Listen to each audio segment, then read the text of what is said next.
ఈ మధ్య యూట్యూబ్లో పచ్చళ్ళ బిజినెస్లు చాలా బాగా ఫేమస్ అయిపోతున్నాయండి.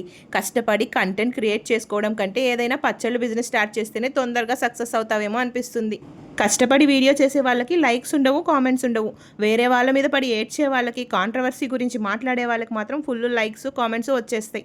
తప్పు వ్యూస్ కోసం ఎవరో ఒకరి మీద పడి ఏడ్చే వాళ్ళలో ఉందంటారా, లేకపోతే ఆ వీడియోకి లైక్స్, కామెంట్స్ చేసే వాళ్ళలో ఉందంటారా?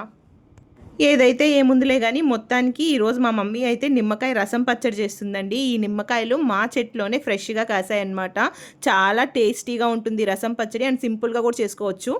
నిమ్మకాయల్ని చిన్న ముక్కలుగా కట్ చేసుకొని, అలాగే కొన్ని నిమ్మకాయల రసం తీసుకొని, ఉప్పు, కారం, అలాగే ఆవాలు, మెంతులు రోస్ట్ చేసుకున్న పౌడర్ కలుపుకొని 2 రోజులు ఊరిన తర్వాత తిరమాత పెట్టేసుకుంటే నిమ్మకాయ రసం పచ్చడి అనేది రెడీ అయిపోతుంది. నిమ్మకాయ ఊరగాయ కంటే కూడా ఈ పచ్చడి చాలా టేస్టీగా ఉంటదండి. ప్రెగ్నెన్సీ టైంలో మార్నింగ్ సిక్నెస్ ఉంటే ఇలాంటి పచ్చళ్ళు అయితే కొంచెం హెల్ప్ఫుల్ అవుతాయి. నాకైతే చాలా ఇష్టం. నాకైతే చాలా హెల్ప్ఫుల్ అయింది. మొత్తానికి పచ్చడి చాలా టేస్టీగా వచ్చింది.